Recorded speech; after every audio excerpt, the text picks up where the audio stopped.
नमस्कार दोस्तों, मेरा नाम कपिल सिक्का। स्वागत है आपका स्टडी की एजुकेशन प्लेटफॉर्म पे। जैसे एक न्यूज़ आ रही है कि 8 नए गवर्नर्स जो हैं वो अपॉइंट कर दिए गए हैं वेरियस स्टेट्स में। तो जानेंगे इस वीडियो में कैसे कौन-कौन से वो 8 गवर्नर्स हैं और ऑफिस ऑफ गवर्नर का क्या एग्जैक्ट इंपॉर्टेंस है हमारे कॉन्स्टिट्यूशन में। तो new cabinet soon 7 governors moved, a union minister joins there group. यानी 7 जो गवर्नर्स हैं उनको मूव किया गया इधर से उधर और एक यूनियन मिनिस्टर को यहाँ पे गवर्नर बना दिया गया। ये सब प्रेसिडेंट द्वारा किया गया है। तो जानेंगे इस वीडियो में कैसे ये सब पॉसिबल होता है और कैसे कॉन्स्टिट्यूशन में ऑफिस ऑफ गवर्नर वर्क करता है। अगर आप स्टेट जुडिशरी एग्जाम की प्रिपरेशन कर रहे हैं तो इसके कोर्सेज आप हमारे यहाँ से परचेज कर सकते हैं। ये कोर्सेज प्रीलिम्स और मेंस दोनों को ध्यान में रखते हुए डिजाइन किए गए। नीचे डिस्क्रिप्शन बॉक्स में इनके लिंक दिए हुए हैं।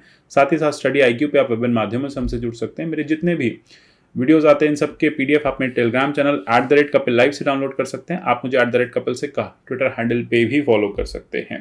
तो सबसे पहले देखते हैं लिस्ट ऑफ गवर्नर्स, किस किस को कहाँ मूव किया गया है और कौन एक नए गवर्नर की तरह ऐड हुए हैं। अब यहाँ देखेंगे श्रीधरन पिल्लई जी, ये गवर्नर ऑफ मिजोरम थे, इनको ट्रांसफर कर दिया गया है, गवर्नर ऑफ गोवा बना दिया गया है। देन उसके बाद सत्यदेव नारायण आर्य आप देखेंगे, गवर्नर ऑफ हरियाणा थे, इनको गवर्नर ऑफ त्रिपुरा बना दिया गया है। रमेश बायस जी हैं, गवर्नर ऑफ त्रिपुरा थे, इनको गवर्नर ऑफ झारखंड बना दिया गया है। थावरचंद गहलोत जो कि एक यूनियन मिनिस्टर रह चुके हैं, उनको अपॉइंट कर दिया गया गवर्नर ऑफ कर्नाटका। बंडारू दत्तात्रेय जो कि गवर्नर ऑफ हिमाचल प्रदेश थे, उनको ट्रांसफर कर दिया गया है हरियाणा में। विशाखापट्टनम MP हरि बाबू कंबुपति, इनको गवर्नर ऑफ मिजोरम बनाया गया है in place of Sreedharan Pillai, क्योंकि आपने देखा श्रीधरन पिल्लई जी को गोवा भेज दिया गया है। साथ ही साथ फॉर्मर गोवा स्पीकर जो थे राजेंद्र विश्वनाथन अर्लेकर, उनको governor of Himachal Pradesh appoint कर दिया गया। तो इतना सारे जो चेंजेस किए गए हैं, क्या इसका रीजन है? ठीक है, जैसे कि आपको पता है कि हमारा कॉन्स्टिट्यूशन मैंडेट करता है आर्टिकल 153 में कि हर स्टेट पे या एक से ज्यादा स्टेट का एक गवर्नर हो सकता है। तो इसी के चलते ये गवर्नर्स का अपॉइंटमेंट या जो ट्रांसफर्स हैं वो किए गए हैं। अगर हम बात करें कॉन्स्टिट्यूंट असेंबली की डिबेट्स की, अगर हम बात करें अंबेडकर के प्रिज्म से, हम बात करें पटेल के प्रिज्म से, तो ऑफिस ऑफ गवर्नर का क्या महत्व है हमारे कॉन्स्टिट्यूशन में, हमारे लिए ये जानना ज्यादा इंपॉर्टेंट है। अंबेडकर कहते हैं कि पोजीशन एक ऐसी है जो बिल्कुल प्रेसिडेंट के मिरर्ड पोजीशन मानी जानी चाहिए। यानी अगर सेंटर पे प्रेसिडेंट है तो स्टेट में वही चीजें या वही पावर जो है वो गवर्नर के पास है। ये दोनों कॉन्स्टिट्यूशनल हेड्स भी हैं और इन्हीं के ऑफिस को ऑफिस ऑफ डिग्निटी भी कहा जाता है। तो कभी इस तरह का प्रीलिम्स में क्वेश्चन आए तो ऑफिस ऑफ डिग्निटी गवर्नर के ऑफिस को कहा जाता है। यहाँ पे आप देखेंगे कि दोनों के केस में कॉन्स्टिट्यूशनल पोजीशन जो है वो डिफरेंट है। प्रेसिडेंट जो है वो इस समय टॉप पे है, यूनियन एग्जीक्यूटिव है, लेकिन गवर्नर का रोल भी उतना ही इंपॉर्टेंट है। कहा जाता है गवर्नर जो है वो लिंचपिन है इंडियन कोऑपरेटिव फेडरलिज्म के, मतलब स्टेट और सेंटर के बीच में एक बहुत इंपॉर्टेंट लिंकिंग पिन की तरह काम करता है ऑफिस ऑफ गवर्नर। स्टेट और सेंटर के रिलेशंस को अच्छे रखने में, दुरुस्त रखने में, कॉन्स्टिट्यूशन के इंप्लीमेंटेशन में, लॉ मेकिंग प्रोसेस में, सिक्योरिटी के इश्यूज में गवर्नर का ऑफिस बहुत इंपॉर्टेंट माना जाता है। अगर हम सरदार वल्लभ भाई पटेल की नजरों से देखें तो कॉन्स्टिट्यूंट असेंबली में उन्होंने कहा था कि गवर्नर के पास एक डिस्क्रिशनरी पावर होनी चाहिए जो वो इमरजेंसी में यूज करे। जब उनको लगे कि स्टेट जो है वो कॉन्स्टिट्यूशनल डायरेक्शंस नहीं ले पा रहा, स्टेट जो है वो ठीक से कॉन्स्टिट्यूशन के अकॉर्डिंग काम नहीं कर पा रहा, तब ऐसे कुछ एक इमरजेंसी सिनेरियोज में वो अपनी डिस्क्रिशनरी पावर को यूज करें। साथ ही साथ ऑफिस ऑफ गवर्नर सिर्फ एक नॉमिनल हेड नहीं है, एक इंपॉर्टेंट ऑफिस का दर्जा उसको दिया जाना चाहिए। ये सारी बातें कॉन्स्टिट्यूंट असेंबली में गवर्नर के ऑफिस के बारे में चर्चा करते हुए करी जा रही थी और उसी के चलते आर्टिकल 153 ऑफ द कॉन्स्टिट्यूशन लिखा गया, जिसमें लिखा गया there shall be governor of each state. हर स्टेट का एक गवर्नर होगा। यहां पे एक गवर्नर एक से ज्यादा स्टेट्स को भी हैंडल कर सकता है, एक से ज्यादा स्टेट्स के लिए भी अपॉइंट किया जा सकता है। आर्टिकल 154 ऑफ द कॉन्स्टिट्यूशन कहता है कि एग्जीक्यूटिव पावर जो स्टेट जो है वो गवर्नर में वेस्ट करेगी, गवर्नर के थ्रू एक्सरसाइज की जाएगी। तो बहुत इंपॉर्टेंट है। सिमिलरली आप देखेंगे प्रेसिडेंट के लिए भी यही चीज लिखी है आर्टिकल 53 में। अब अगर हम बात करें अपॉइंटमेंट की तो देखो, governor of state shall be appointed by president, president द्वारा ही अपॉइंट किए जाएंगे, by warrant under his hand and seal. तो एक इंपॉर्टेंट यहाँ पे उनके पास ड्यूटी दे दी गई है, कॉन्स्टिट्यूशनल ड्यूटी दे दी गई है कि वो एक बहुत इंपॉर्टेंट पोस्ट पे जाके बैठने वाले हैं। अब आगे बात करते हैं टर्म्स की। तो अभी हमने देखा कि 7 लोगों का या 7 गवर्नर जो है वो मूव हुए हैं एक स्टेट से दूसरे स्टेट। क्या टर्म खत्म हो गई थी? ऐसा क्या हुआ कि स्टेट्स चेंज करने पड़े। देखिए ये बहुत ही पॉलिटिकल डिसीजंस होते हैं, कॉन्स्टिट्यूशन इस बारे में कुछ नहीं कहता। कॉन्स्टिट्यूशन बस ये कहता है कि गवर्नर का जो ऑफिस है वो प्लेजर ऑफ प्रेसिडेंट पे बेस्ड रहेगा। प्रेसिडेंट अपॉइंट करेंगे, प्रेसिडेंट ही उनको रिजाइन करने को या रिमूवल उनका कर देंगे। और साथ ही साथ अगर गवर्नर को खुद से हटना है तो वो अपना रेजिग्नेशन जो है वो प्रेसिडेंट को सबमिट कर सकते हैं। यहां पे क्लियर लिखा गया है कि एक गवर्नर की ऑफिस ज्वाइन करने से, जिस दिन वो ऑफिस में आते हैं, जिस दिन वो गवर्नर बनते हैं, 5 साल का टर्म होगा। लेकिन ऐसा कहीं नहीं लिखा गया है कि वो 5 साल पूरे करके जाएंगे, क्योंकि यहाँ पे जो प्रायर टर्म है, जो इंपॉर्टेंट टर्म है, वो ऑफ प्लेजर ऑफ प्रेसिडेंट है। तो ऐसे केस में बात ये हो जाती है कि जब प्रेसिडेंट को लगे वो उस पर्सन को रिमूव कर सकते हैं, किसी और स्टेट में ट्रांसफर कर सकते हैं। तो यहाँ पे ये बात तो क्लियर है कि 5 साल से ज्यादा टर्म नहीं मिलेगी, लेकिन ये बात कहीं नहीं लिखा कि 5 साल की टर्म भी पूरी करने दिया जाएगा या नहीं। अगर लगता है प्रेसिडेंट को कि वो 2 साल के बाद गवर्नर चेंज करना चाहते हैं, प्लेजर ऑफ प्रेसिडेंट है, तो वो गवर्नर को चेंज कर सकते हैं। तो यहाँ पे क्लियर हो जाती है बात कि गवर्नर का जो ऑफिस है 5 साल का है, he can be terminated earlier, उनको पहले भी हटाया जा सकता है, उनका डिसमिसल किया जा सकता है प्रेसिडेंट द्वारा। डिसमिसल करते समय प्रेसिडेंट को काउंसिल ऑफ मिनिस्टर से पूछना पड़ेगा।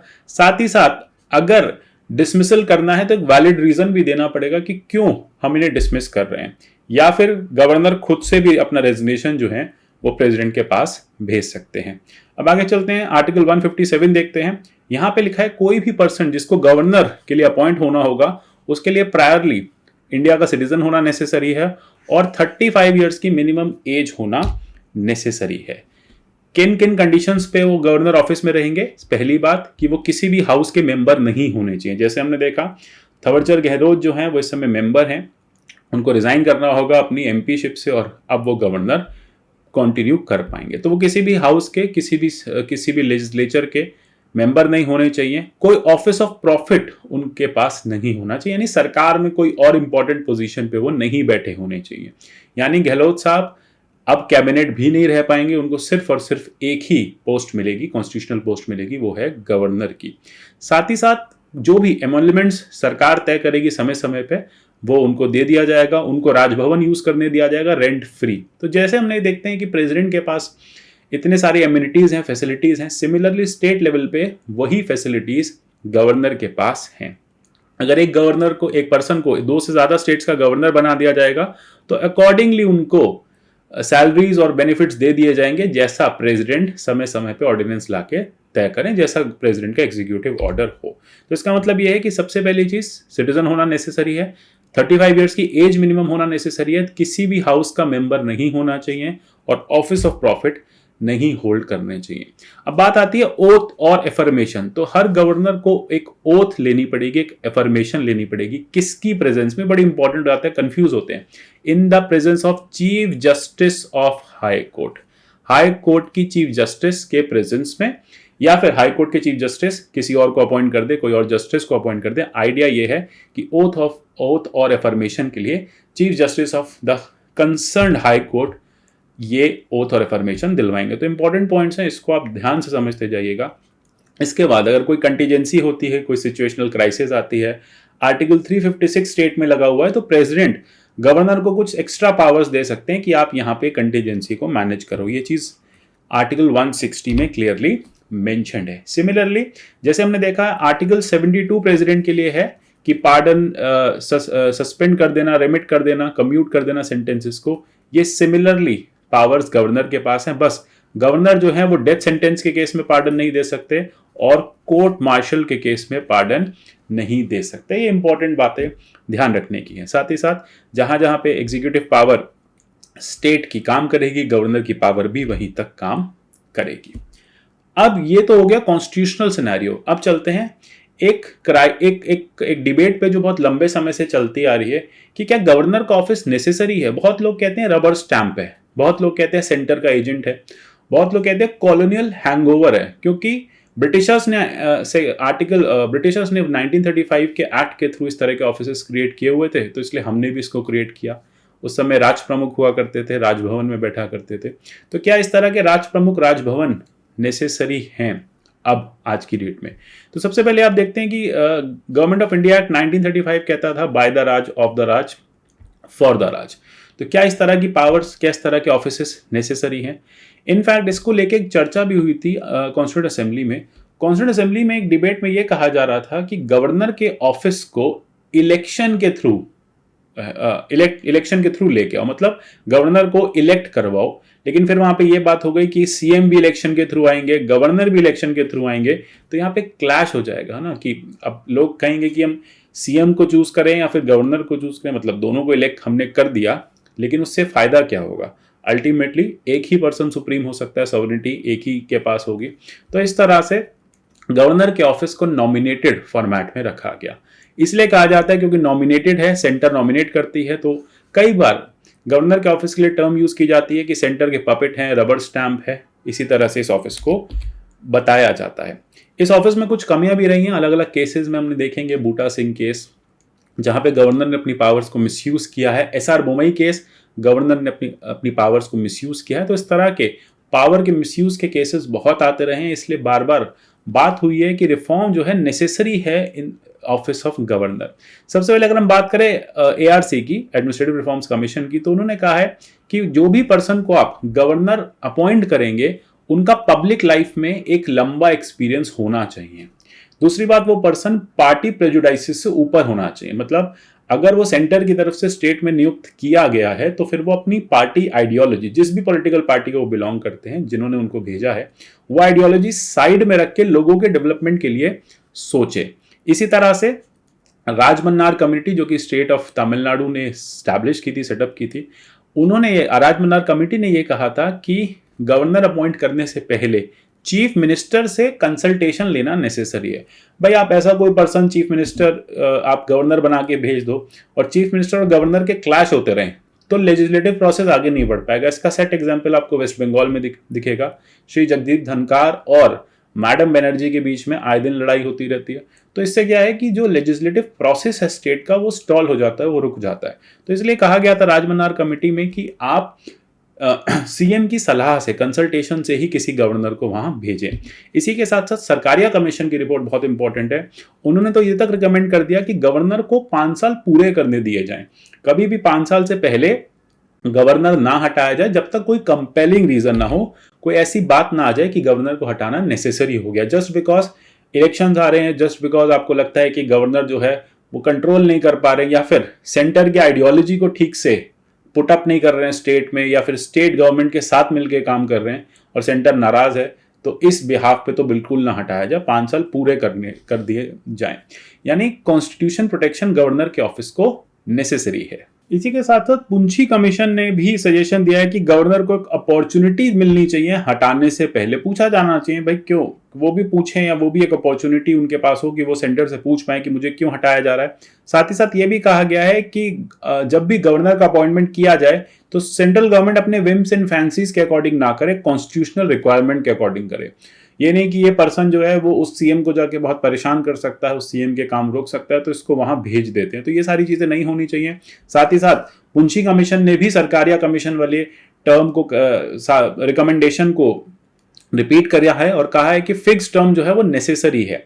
ये बहुत इंपॉर्टेंट हो जाएगा। और दूसरी बात ये भी कहा है कि अगर गवर्नर को हटाना है तो स्टेट लेजिस्लेचर से इंपीचमेंट कराना चाहिए। अपॉइंट सेंटर कर दे, प्रेसिडेंट कर दे, और रिमूवल जो है वो स्टेट लेजिस्लेचर करे। एक और इंपॉर्टेंट जो रिफॉर्म की बात आई है वेंकटचलय कमीशन की तरफ से आया। उन्होंने कहा गवर्नर को अपॉइंट करने के लिए सोल प्रेसिडेंट के पास पावर नहीं होनी चाहिए। एक कमिटी बने जिसमें prime minister, home minister, speaker of Lok Sabha, chief minister of state concern, ये 4 लोग बैठे और ये नाम जो है वो प्रेसिडेंट को फाइनल करके फॉरवर्ड करें और प्रेसिडेंट जो है अपॉइंटमेंट करें। तो इस तरह के रिफॉर्म्स की बात काफी लंबे समय से चलती आ रही है गवर्नर के ऑफिस को और बेटर करने के लिए। लेकिन डिस्पाइट द कंट्रोवर्सीज हमने कई बार देखा है कि गवर्नर का ऑफिस बहुत नेसेसरी है। आप ये नहीं कह सकते कि गवर्नर का ऑफिस हटा देना चाहिए। इस तरह का क्वेश्चन पूछा भी जा सकता है कि क्या गवर्नर का ऑफिस अबॉलिश कर देना चाहिए, तो ऐसा बिल्कुल नहीं होना चाहिए। क्यों?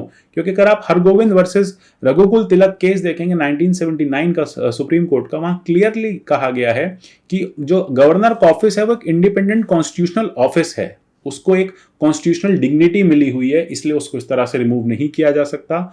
हमारे जो कॉन्स्टिट्यूशन मेकर्स थे उन्होंने सोच समझ के इस ऑफिस को रखा था। बट यहाँ पे यूनियन गवर्नमेंट कोई कंट्रोल ना चलाए और गवर्नर को अपने अकॉर्डिंग यानी कॉन्स्टिट्यूशन के अकॉर्डिंग काम करने दे।